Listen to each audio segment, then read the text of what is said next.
Everyone, and welcome back. Hola a todos y bienvenidos de nuevo. Nos acompaña nuevamente Scott Ritter, ex mayor de la Marina de Estados Unidos y ex inspector de armas de la ONU. Así que gracias por volver al programa. Back on the program. Gracias por me invitar. So, the INF Treaty from 1987. Así que el Tratado INF de 1987 eliminó toda una categoría de armas nucleares, misiles de alcance intermedio, es decir, entre 500 y 5.500 kilómetros. Fue bastante significativo en términos de mitigar la competencia en materia de seguridad y, de hecho, contribuyó a negociar el fin de la Guerra Fría. Pero en 2019, Estados Unidos se retiró del tratado, aunque los rusos dijeron que no desplegarían ningún misil que violara el INF para evitar una escalada, a menos que los estadounidenses lo hicieran primero. Ahora, Putin ha anunciado que Rusia ya no respetará estas restricciones autoimpuestas sobre el despliegue de misiles de alcance intermedio, que también pueden portar armas nucleares. De nuevo, esto parece muy grave, y pensé, ¿quién mejor para preguntar que a un ex inspector de armas de la ONU? Entonces, ¿por qué Rusia ha dado este paso? ¿Y cuáles son las consecuencias? Why did Russia take this step, and what are the consequences? Well, you know, I'm not just a former UN weapons inspector. Bueno, ya sabes, no soy solo un ex inspector de armas de la ONU. La razón por la que fui seleccionado como inspector de armas de la ONU es que antes de eso fui inspector del INF. Trabajé para la Agencia de Inspección In Situ y fui uno de los primeros inspectores encargados de implementar el Tratado INF. De hecho, fui el primer inspector estadounidense en suelo soviético cuando el tratado entró en vigor el 1 de julio de 1988. Así que conozco este tratado a la perfección y también entiendo la importancia de este tratado. Un poco de historia. Las fuerzas de alcance intermedio han formado parte de la realidad militar de Europa desde hace tiempo, pero no se consideraban un factor decisivo. They weren't seen as, game changing. They were just part of an overall range of military. Formaban parte de toda una gama de opciones militares disponibles para ambos lados de la ecuación militar, la OTAN y los soviéticos. Ya sabes, sistemas relativamente antiguos, como los SS-4 y SS-5, eran sistemas de combustible líquido que no respondían con rapidez a situaciones emergentes. Más tarde, desplegaron otros sistemas, como el SS-12, que era un sistema de cohete sólido, pero con una sola cabeza nuclear. Se veía más bien como un misil Scud glamuroso. Sin embargo, toda la situación cambió a finales de los años 70, cuando Rusia desplegó este nuevo misil, el SS-20 o RS-10, el pionero. 3 cabezas nucleares, móvil por carretera y simplemente un cambio de juego absoluto. And just an absolute game changer. Basically, it guaranteed the physical. Básicamente, garantizaba la destrucción física de Europa en caso de cualquier guerra entre la Unión Soviética y Europa, y no había nada que Europa pudiera hacer para defenderse de ello. Así que esto creó la forma definitiva de disuasión. Desde el punto de vista europeo y estadounidense, el despliegue por parte de los soviéticos de los SS-20 también generó un desequilibrio en cuanto a la presión que se podía ejercer sobre las naciones. Todo el concepto de disuasión nuclear consiste en que ninguna nación puede utilizar su fuerza nuclear para intimidar a otras naciones y lograr ciertos objetivos geopolíticos, porque las demás naciones tendrían sus propias capacidades nucleares que podrían usar en represalia. Había paridad, destrucción mutua asegurada, cosas de este tipo.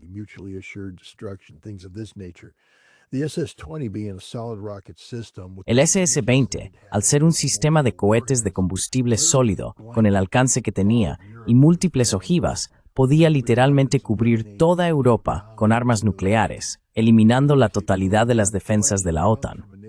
Y entonces surge la pregunta desde la perspectiva de la OTAN. ¿Se suicidaría Estados Unidos en nombre de Europa?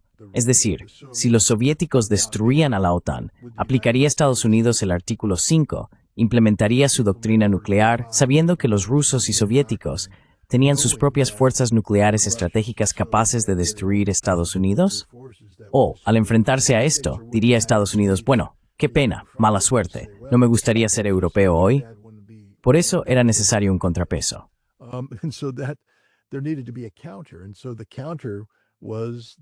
Así que la respuesta fue el despliegue por parte de Estados Unidos a principios de la década de 1980, de sus propios sistemas de alcance intermedio, el misil de crucero lanzado desde tierra y el misil Pershing II de combustible sólido. El Pershing II en particular fue considerado muy amenazante para los soviéticos porque al ser lanzado desde una posición en Alemania Occidental, el Pershing II, capaz de portar ojivas nucleares, podría alcanzar Moscú en 12 minutos, creando un posible escenario de decapitación.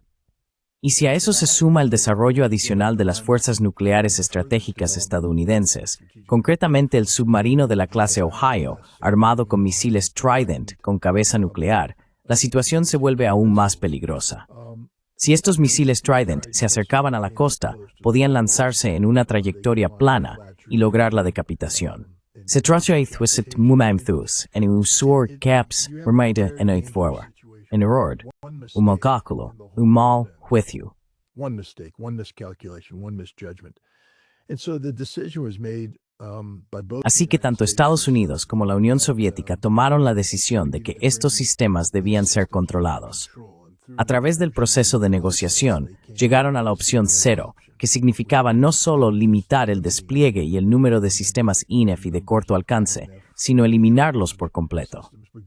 Este fue el tratado que mencionaste, y fue un tratado muy exitoso. En los 3 años siguientes a su implementación, todos los sistemas INF que poseían las naciones implicadas, la Unión Soviética y Estados Unidos, fueron eliminados, desaparecieron. Luego se estableció un régimen de supervisión eficaz para garantizar que estas armas no volvieran nunca. Más adelante, el aspecto de inspección de este tratado duró 13 años.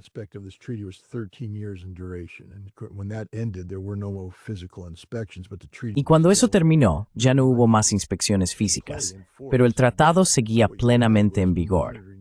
Lo que había era una supervisión mediante medios técnicos nacionales. Los rusos tenían sus preocupaciones sobre el cumplimiento estadounidense. Si observas el desarrollo de nuestro escudo de defensa antimisiles balísticos, las armas que se utilizan como objetivos son misiles de alcance intermedio y se han probado en vuelo. Técnicamente, esto viola el tratado INF, pero Estados Unidos dice que no se aplica porque son objetivos, no sistemas reales. Pero ya sabes, simulan un sistema INF porque en realidad lo son.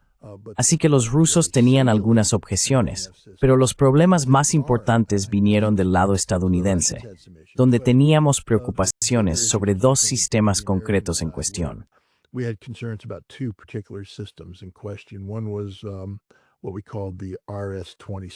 Uno era lo que llamábamos el RS-26, o Rubesh. Creo que la designación de la OTAN en ese momento era SS-26X, o algo por el estilo. Este era un misil diseñado para cubrir el vacío creado por la eliminación del SS-20. Lo que los rusos intentaban lograr era un misil que no alcanzara el umbral del INF, es decir, que si se lanzaba, quedaría por debajo del alcance establecido por el tratado INF. Esto se podía conseguir con ciertas configuraciones de ojivas, pero si, por ejemplo, se configuraba con una sola ojiva o con un vehículo de reentrada hipersónico Avangard más avanzado, alcanzaría los rangos del INF y quedaría cubierto por el tratado INFE. Así que en 2017, los rusos detuvieron el despliegue de este misil.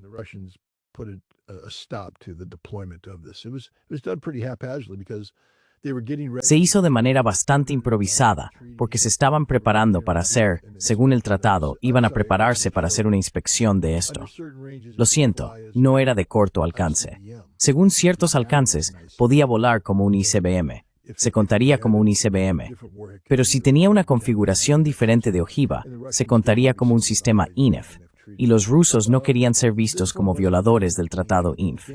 Este no fue realmente el factor decisivo. El verdadero cambio vino con un sistema conocido como el 9M. Puedo estar equivocado con el número, pero básicamente era un desarrollo del misil de crucero Iskander-M, que Estados Unidos afirma que los rusos probaron como un misil de crucero lanzado desde tierra, en violación del tratado INF.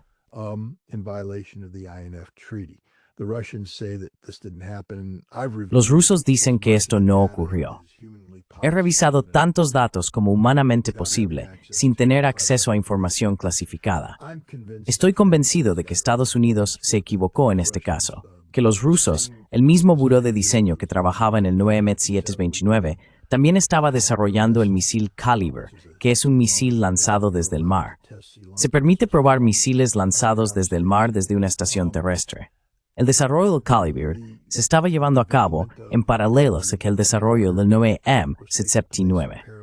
Y simplemente creo que Estados Unidos se equivocó, que interpretimos mal las directrices de inteligencia.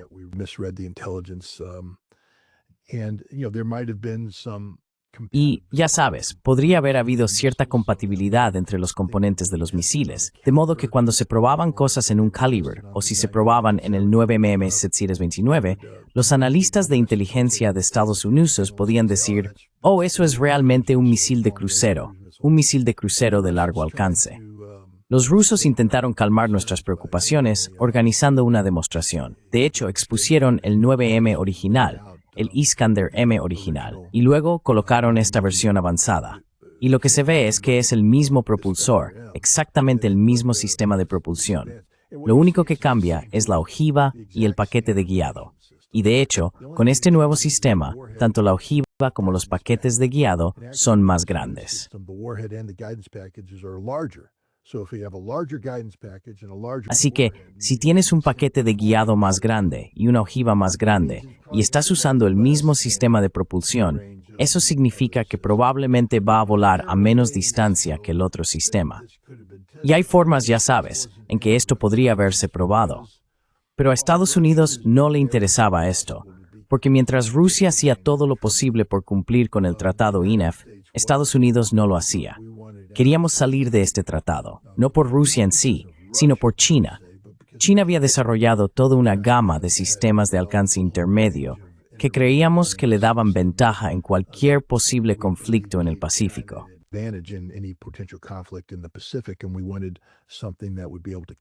Y queríamos algo que pudiera contrarrestar el INF chino, pero no pudimos hacerlo debido al tratado INF que teníamos con Rusia.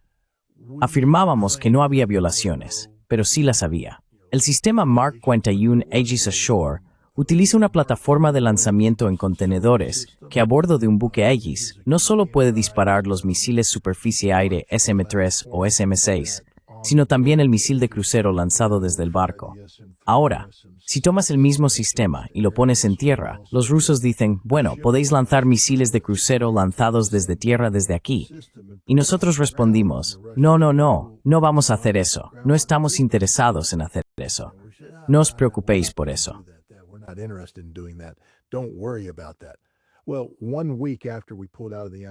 Bueno, una semana después de que nos retiráramos del tratado INF, probamos el sistema Aegis Ashore utilizando un misil de crucero lanzado desde tierra.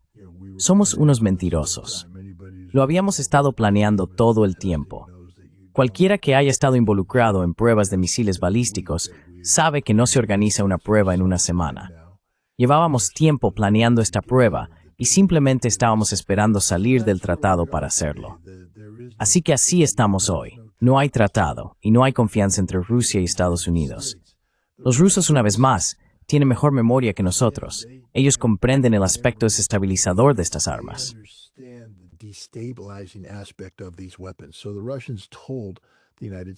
Así que los rusos le dijeron a Estados Unidos que aunque el tratado ya no estuviera en vigor, no desarrollarían ni desplegarían sistemas INF mientras Estados Unidos no desplegara sistemas en el teatro europeo.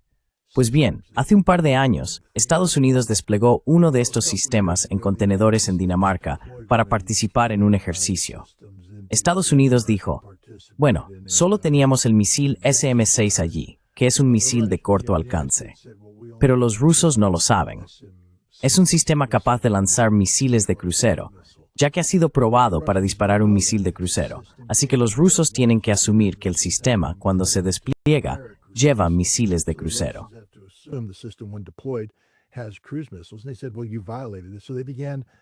Y dijeron, bueno, has violado esto. Así que empezaron a desarrollar misiles. Al mismo tiempo, Estados Unidos también estaba impulsando el desarrollo y despliegue de un nuevo sistema hipersónico intermedio llamado Dark Eagle. Así que ahora Rusia se enfrenta a una situación en la que Estados Unidos, al desarrollar y desplegar estos sistemas, estaba cambiando fundamentalmente, alterando el equilibrio de poder en Europa, otorgando a Estados Unidos capacidades de ataque preventivo hipersónico, en un momento en que las tensiones entre la OTAN y Estados Unidos con Rusia estaban en aumento debido a Ucrania. Y el conflicto en Ucrania demostró la importancia de los sistemas de ataque de largo alcance.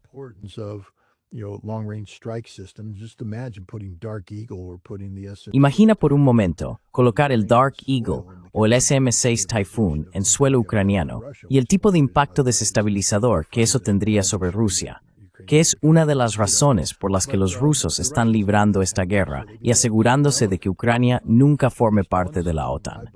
Pero los rusos necesitaban una respuesta, así que comenzaron el desarrollo de al menos un sistema, creo que más de uno.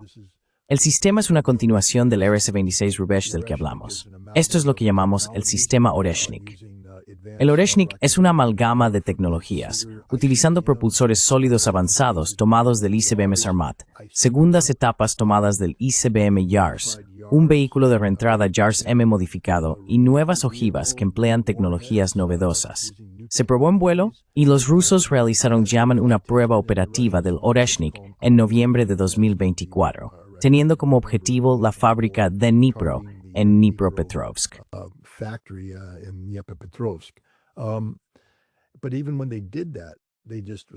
Pero incluso cuando hicieron eso, solo estaban diciendo, tenemos esta capacidad, pero no la habían operacionalizado como un sistema de armas de prueba. Se estimaba que tenían entre 4 y 6 Oreshniks adicionales en proceso para ser utilizados en pruebas, pero eso no es producción en serie. Pero, de nuevo, los rusos dijeron que iban a comenzar la producción en serie del Oreshnik.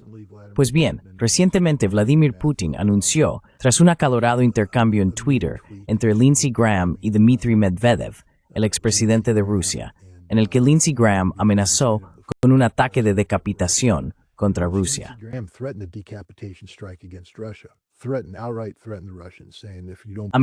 Amenazó directamente a los rusos diciendo, si no creen que Donald Trump va en serio con su intención de castigar a Rusia por no ceder ante las exigencias de Trump sobre un alto el fuego, solo pregunten al ayatolá qué ocurre. Es decir, ya sabes, pregunta al líder iraní que fue objeto de un ataque de decapitación durante la guerra de 12 días de Israel, un ataque de decapitación del que Estados Unidos tenía conocimiento y facilitó proporcionando información de inteligencia. Así que eso es una amenaza directa contra el gobierno ruso. Medvedev respondió diciendo, tenemos la mano muerta, así que moriréis. La mano muerta es una alusión a un sistema de la era de la Guerra Fría, el perímetro. ¿Recuerdas cuando hablé del submarino clase Ohio acercándose con trayectorias planas?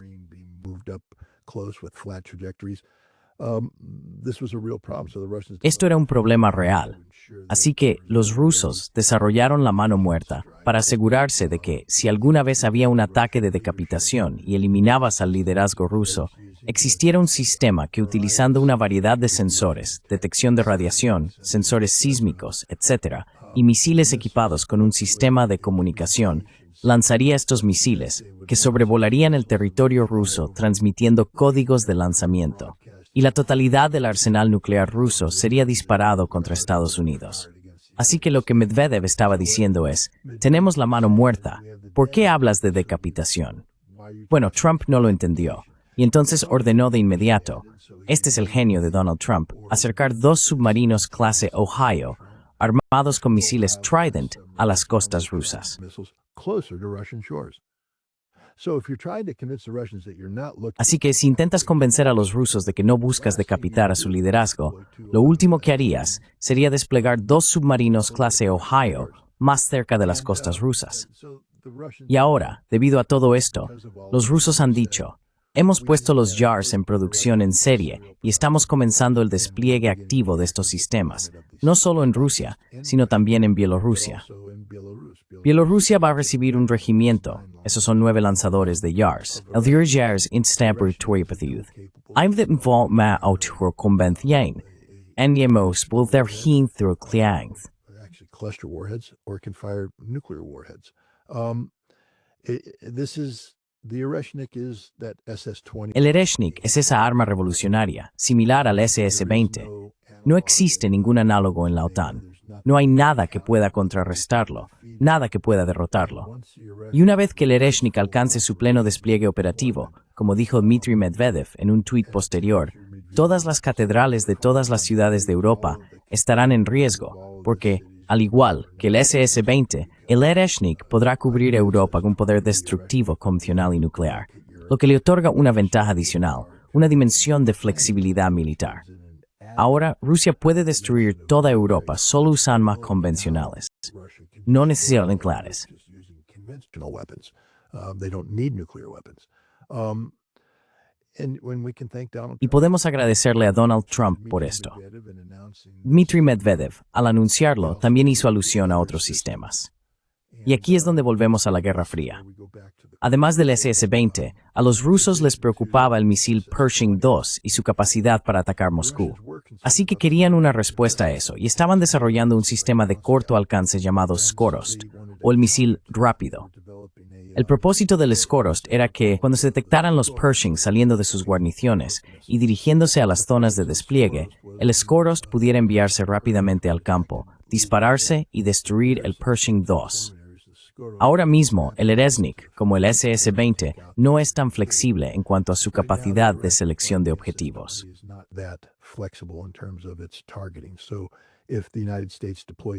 Así que, si Estados Unidos despliega el Dark Eagle en Alemania, los rusos no tienen la capacidad de interceptar el Dark Eagle con garantía de éxito. Por eso creo que, al igual que ocurrió con la retirada del RS-26 para crear el Ereshnik, los rusos han retirado el Skorost y están desarrollando un sistema sucesor. Y Medvedev dijo que hay otros sistemas en juego. Cuando se observan los requisitos operativos a los que se enfrentan los rusos y se comparan con los requisitos operativos a los que se enfrentaban los soviéticos en los años 80, el Skorost es una necesidad absoluta. Así que creo que estamos viendo eso. Y es posible que los rusos desarrollen otros sistemas.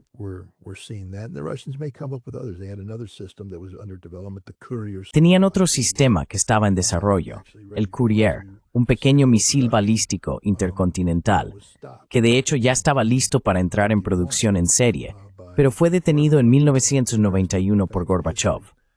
Y un dato interesante de la historia.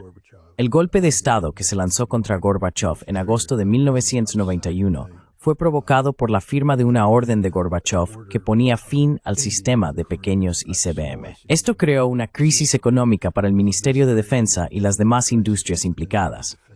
Fue entonces cuando el jefe de la KGB se reunió con todos estos ministros y dijo, Gorbachev tiene que irse.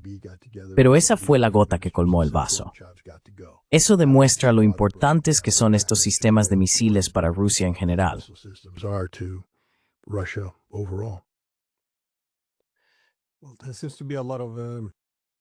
Parece que hay una escalada incremental considerable en el ámbito nuclear. Se supone que Estados Unidos desplegará estos nuevos misiles de precisión de largo alcance en Alemania el año que viene. Tenemos la cúpula dorada, y por supuesto, hace unas semanas hubo ese ataque contra las fuerzas nucleares de Rusia, que fue recibido con alegría, burla, si no celebración, por parte del establishment político y mediático en todo Occidente. Y también existe esta tendencia, al menos en Europa, a empezar a descartar la disuasión nuclear de Rusia, rechazándola esencialmente como un chantaje nuclear.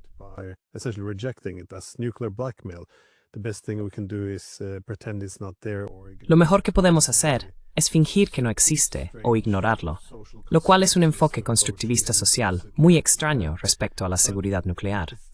Pero, ¿es esto el Oreshnik, su introducción, especialmente ahora que está entrando en producción en serie? ¿Por qué está cambiando las guerras o el equilibrio de poder en Europa? Es porque también, supongo, permite un paso diferente en la escalada. Así que no es solo guerra convencional o guerra nuclear en la que acabamos con el mundo, porque lo que a menudo hace que las armas nucleares sean menos creíbles como elemento disuasorio es que son tan destructivas. Pero, es este, supongo, el secreto del Oreshnik, que representa ese paso intermedio.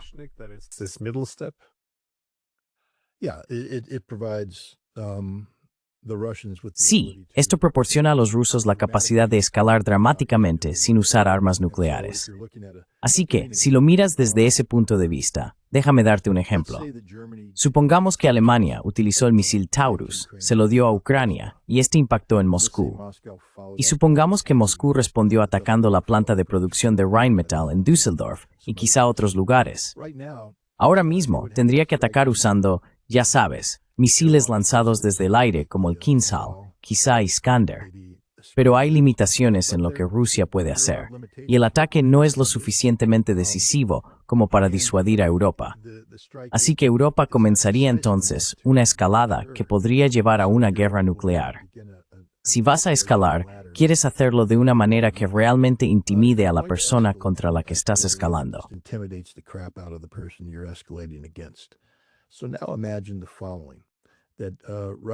Ahora imagina lo siguiente. Rusia lanza el Oreshnik y elimina por completo Düsseldorf. Ataca Ramstein, lo elimina también, y luego demuestra que tiene 100 Oreshniks listos para cubrir toda Europa al instante.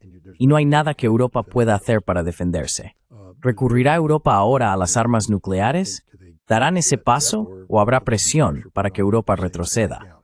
El Oreshnik cambia las reglas del juego porque pone en riesgo a toda Europa. Estados Unidos acaba de desplegar bombas B-61-12 en Inglaterra. El Oreshnik destruiría ese sitio en 15 minutos desde su lanzamiento. No existiría. Se especula que el Oreshnik que se usó contra Dnipro era una versión que tenía era una ojivo.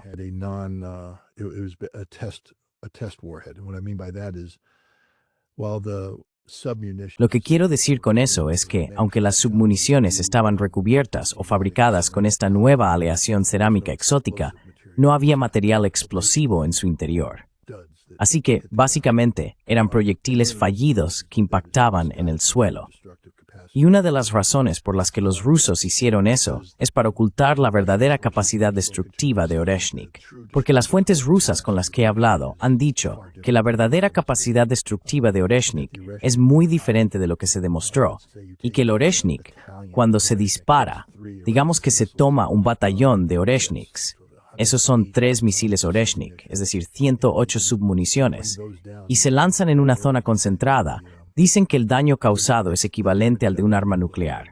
Y ahora, si los rusos están desplegando, no sé, digamos, 10 regimientos de Oreshniks.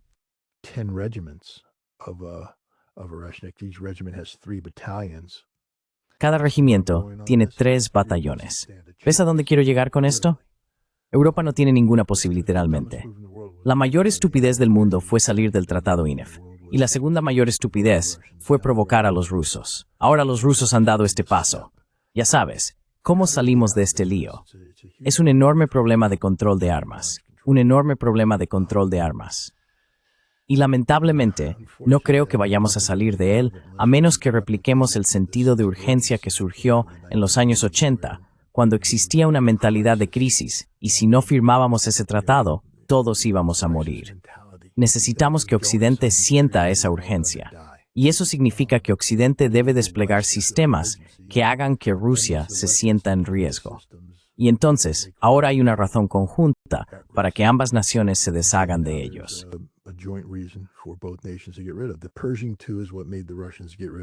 El Pershing II fue lo que hizo que los rusos se deshicieran del SS-20. ¿Será Dark Eagle el sistema que haga que Rusia se deshaga de Oreshnik? No lo sé. ¿Quiere Rusia deshacerse de Oreshnik? Sabes, el tema del Tratado INF, y una de las razones por las que hablé del pequeño ICBM Courier, es que en Occidente hablamos del Tratado INF como si fuera algo grandioso.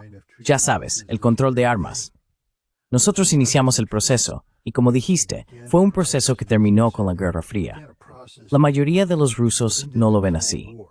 El Estado ruso inició un proceso que provocó el colapso de la Unión Soviética y debilitamiento de Rusia.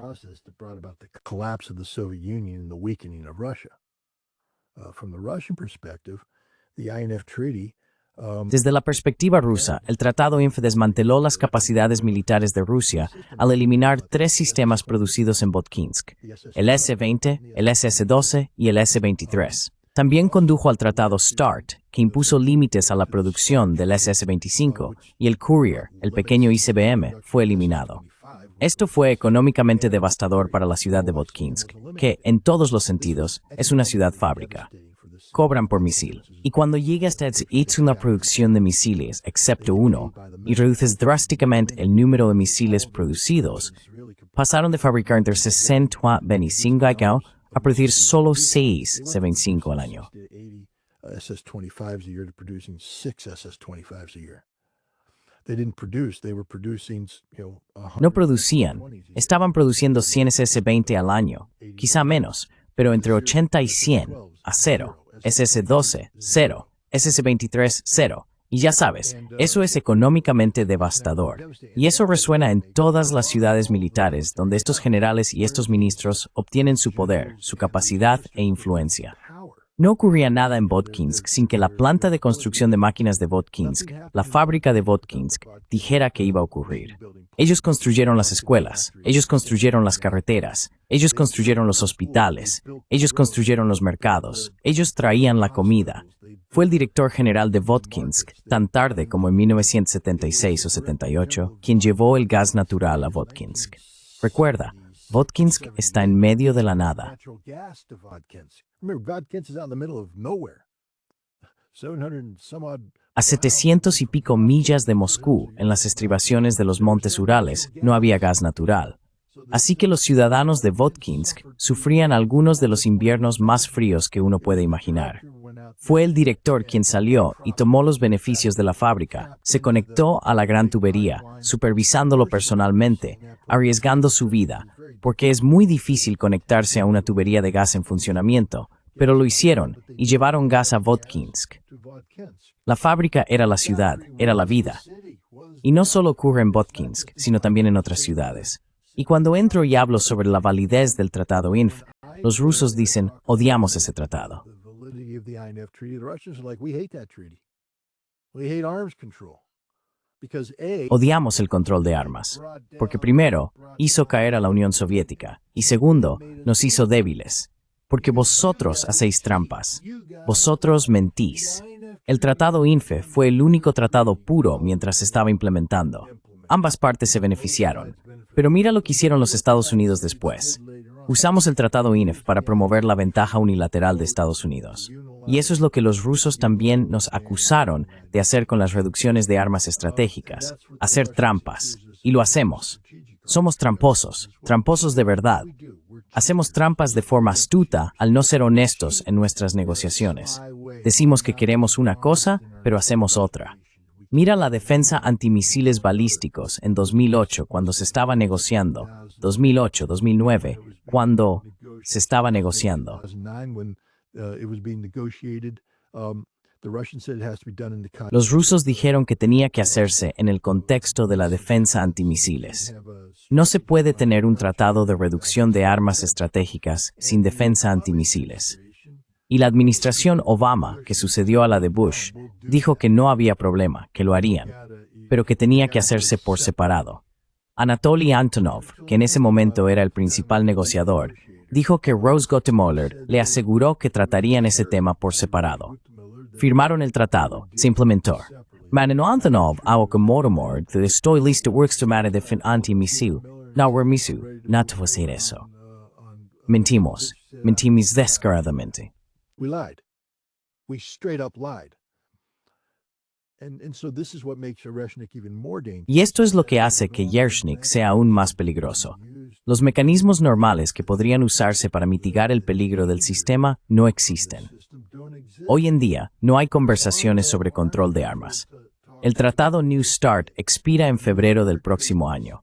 Cuando expire, vamos a pasar instantáneamente de 1.550 ojivas nucleares desplegadas en cada lado a unas 4.000 o 5.000, porque vamos a sacar las ojivas de reserva y luego empezaremos a fabricar nuevos núcleos, nuevas armas. Volveremos a tener entre 20.000 y 30.000 fuerzas nucleares estratégicas por cada lado. Eso es una locura al nivel de la Guerra Fría. Así de peligroso es este asunto de Yershnik. Es una situación muy peligrosa. Dangerous this Oreshnik thing is. It's a very dangerous situation. I think this was a problem with the hegemonic era, though. There's no Creo que este fue un problema de la era hegemónica. Sin embargo, no hay incentivos para imponer restricciones mutuas cuando un lado domina, y el control de armas tiende a resentirse si no existe un equilibrio de poder. En cualquier caso, Scott Ritter, muchísimas gracias. Es un momento inquietante que el control de armas no se tome más en serio que esto, y uno espera que pronto logremos controlarlo antes de que, como dijiste, especialmente en febrero, las cosas puedan realmente descontrolarse. Algo bueno podría salir de esta historia si realmente incentiva a ambas partes a empezar a replantearse las armas que podrían matarnos a todos. Así que, de nuevo, gracias. Gracias por invitarme. Thanks again. Thanks for having me.